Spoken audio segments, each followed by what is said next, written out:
Hai, Assalamualaikum. Hari ni saya nak tunjuk macam mana nak install screen protector kepada GBD ni, kepada kelas GBD-H1000. Sebenarnya tak payah buka pun benda ni, tapi since saya ada projek lain, so saya buka dia punya gelas sekali lah. Lagi senang nak pasang this thing, screen protector untuk mengelakkan scratch lah. Okay, ni cara pasang dia lebih kurang, tapi ni dia tunjuk untuk telefon. Lagi sekali, apa benda ni, aksesoris dia ni. Tengok sekejap.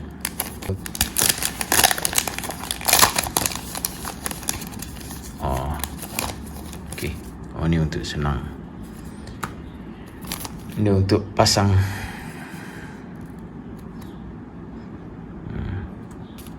First kita lap dulu.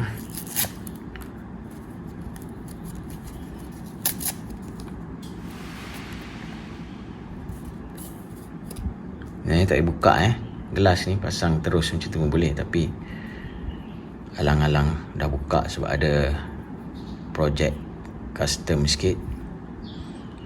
Saya buka je lah. Boleh. Dah lap ni. Sebelah dalam ni. Okay, bagi dia kering. Yap.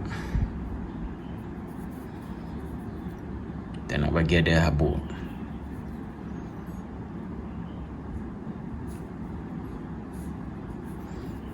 Sikit.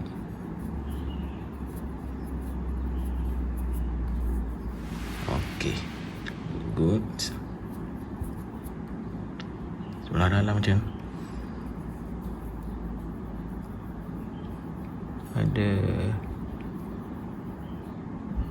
kotoran je. Okey, dah cun.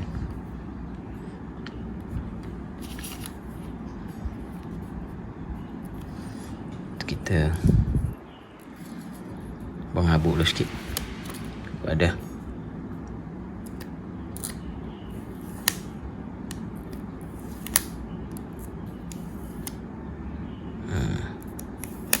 ada nampak ada.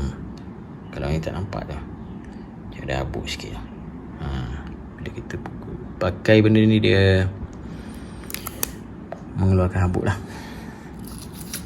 Dan ambil ni, letak sini. Ni okey ni kot.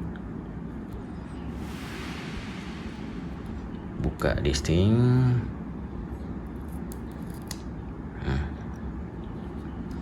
Saya tak nak pakai dia punya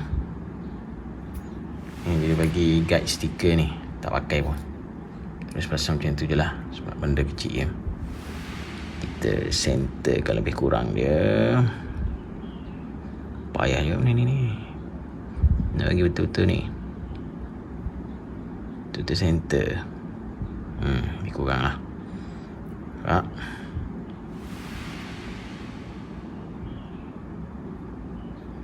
Ni saiz 36mm.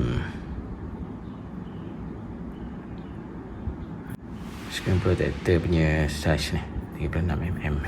Okay, looks good. Dan boleh pasang dekat jam. Ya, macam itulah cara nak pasang dia. Senang ya. Sekian, terima kasih. Nanti saya tunjuk video, next video, siap pasang dekat jam balik. Jangan lupa untuk subscribe ya. Sekian, terima kasih.